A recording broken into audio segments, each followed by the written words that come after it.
Bonjour tout le monde, aujourd'hui une petite entrevue bien spéciale. Je reçois Seb Rioux. Salut Seb. Salut Marc-André. Ça va bien? Ça va très bien, toi? Ben oui. C'est rare qu'on interviewe quelqu'un qui est derrière la caméra. Comment tu perçois ça, cette entrevue-là? Ben, tu sais, ouais, souvent, puis même c'est moi qui fais les entrevues, je suis pas juste derrière la caméra, donc, bon, je suis quand même habitué aux entrevues aussi, donc, mais ça fait du bien, là, j'ai pas de stress de savoir si quelque chose va lâcher ou que le son va être bon. Ça, c'est ta job aujourd'hui et ma job, c'est de parler. Bon. On t'interviewe aujourd'hui parce que tu as fait les vidéos des jeunes entrepreneurs que la télé communautaire diffusait. Oui. Parce que c'est un partenariat avec la MRC. Est-ce que tu peux nous en parler un peu? Ben voilà, et on m'a demandé de réaliser cette suite de capsules-là. Faut voir que ça va un petit peu dans l'idée de... depuis que j'ai créé l'idée du blog des Basques il y a quelques années.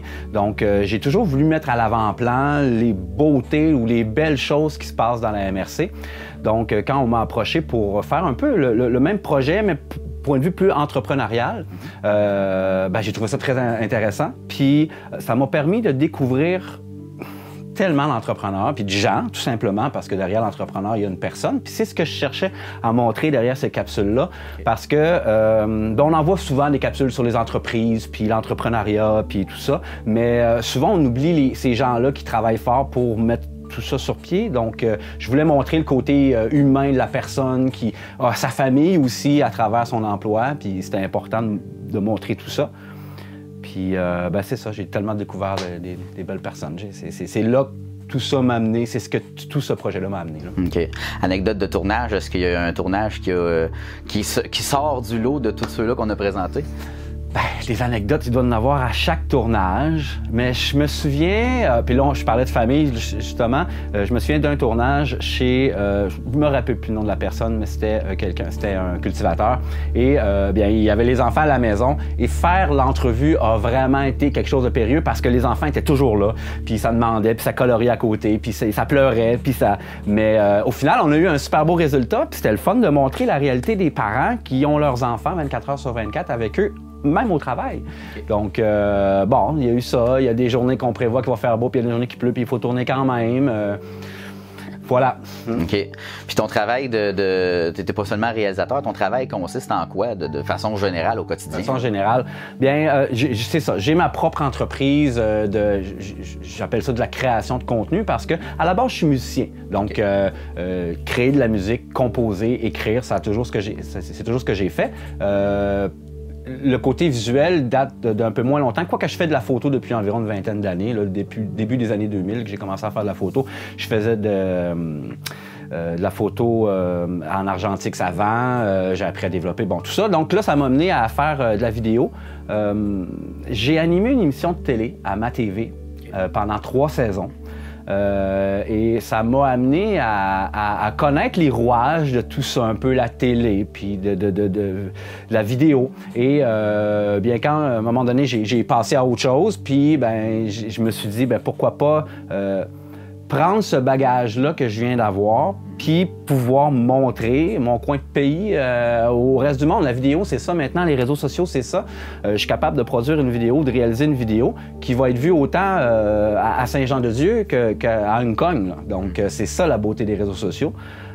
Puis j'ai quand même une certaine visibilité sur les réseaux sociaux, donc je me suis dit, ben, bang, utilisons ça à bon escient, montrons ce qu'il y a de beau dans le coin. OK. Et est-ce que tu es YouTuber? Est-ce que c'est une option qui pourrait être envisageable? Ou...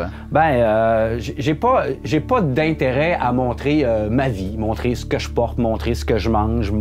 Pas vraiment. Je montre un peu ce que je fais sur les réseaux sociaux quand je fais des tournages et tout ça, parce que je trouve ça intéressant de montrer aux gens là, derrière de la caméra et tout ça. Mais ma vie privée, moins. J'ai pas vraiment l'intérêt à... Bon, les gens qui me suivent sur les réseaux sociaux connaissent mes valeurs et connaissent mon côté militant, environnemental, et c'est ça. Mais de là à parler de moi-même dans mon quotidien, non. Donc, YouTuber, bon, il faudrait que j'aille un sujet bien particulier, mais c'est beaucoup de temps, puis je trouve que je travaille déjà pas mal, donc bon, peut-être un jour, là, mais c'est pas un objectif. OK. Tu parles de ton côté militant, ça me fait penser, tant qu'à t'avoir en entrevue, le pont de la Vin, ça tient pas debout. Peux-tu nous en parler un peu? Eh boy! Ben, c'est un gros sujet, tout ce qui est par rapport à l'autoroute 20. puis ben, on pourrait faire une émission d'1 heure juste là-dessus, je pense. Il y a beaucoup de sujets qui sont mélangés avec ça. L'enjeu, c'est la fluidité du trafic. C'est toujours l'enjeu. La fluidité, puis appelons-le les pro-vins, eux, l'argument, c'est la sécurité, principalement la sécurité et la fluidité. Il y a plusieurs autres options qui sont... On fait une autoroute, on veut construire une autoroute parce qu'on sait ce qu'on sait faire au Québec. On construit des routes depuis longtemps, puis c'est même un moteur de développement économique du point de vue du gouvernement. Là. Créer des infrastructures, créer des routes, ça crée des emplois.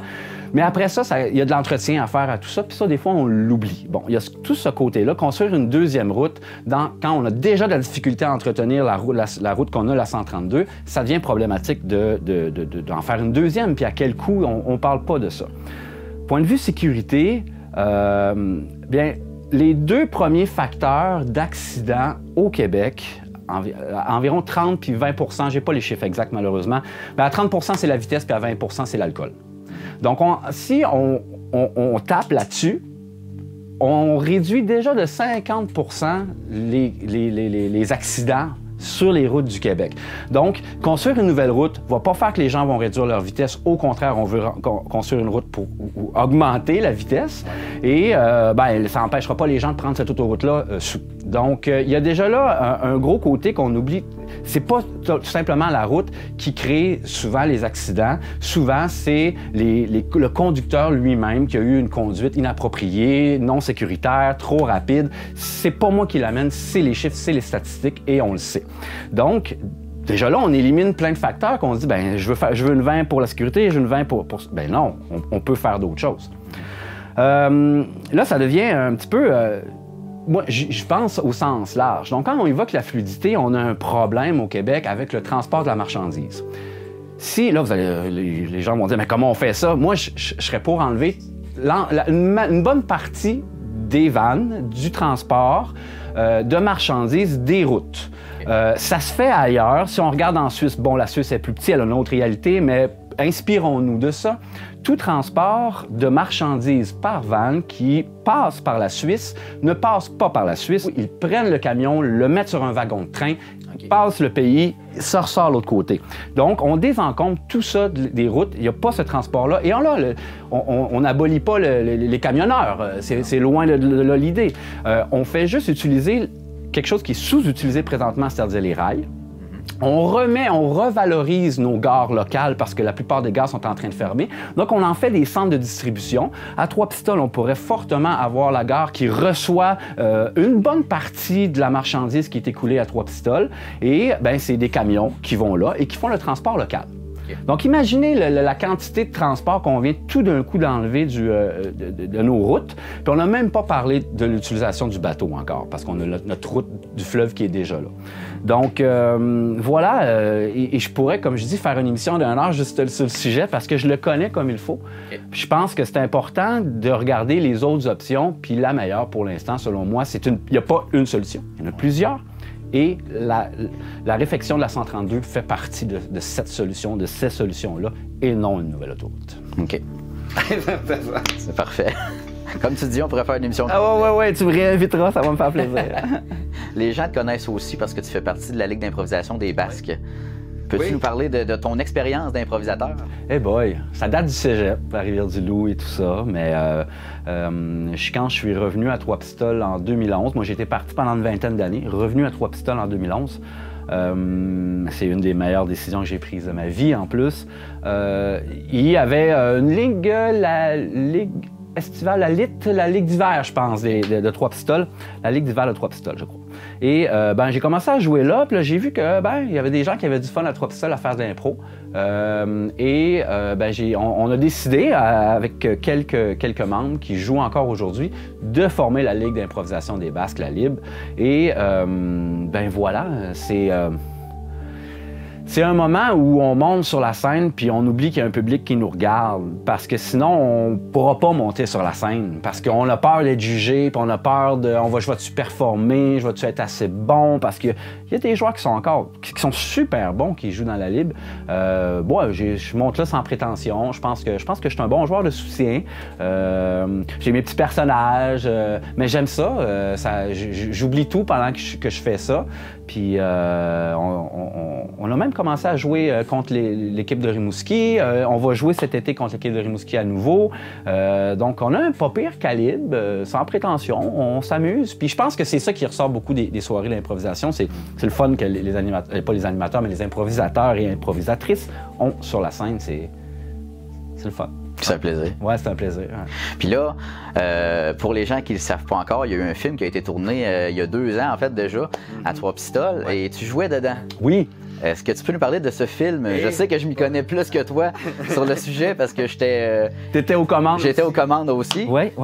Mais C'était un beau projet, j'ai aimé ça. J'ai fait du théâtre à l'école et tout ça, au cégep. Mais là, c'était une belle proposition concrète récente de faire un film. Puis je joue un chef rebelle, donc ça fitait un peu avec moi. Puis ça a été le fun, le tournage, vivre ce tournage-là, extérieur, des fois pas trop, il faisait pas trop chaud, puis on était bien habillés, mais il y avait les contraintes d'être un acteur pendant un moment. Puis peu importe notre niveau d'acting, on s'est donné toute la gang à 100% puis à 200%. Là. Je pense qu'on a vraiment pris ça au sérieux. Puis on a hâte de voir le résultat. Bon, j'imagine que ça s'en vient. Ah oui, on va regarder ça. Dans les mois à venir, peut-être dans la prochaine année, qui sait. Oui. Bon, je te remercie beaucoup, Seb. Ça fait plaisir. Puis, merci à toi. On se recroise. On se recroise sûrement, puis bonne continuité dans tous tes projets. Merci.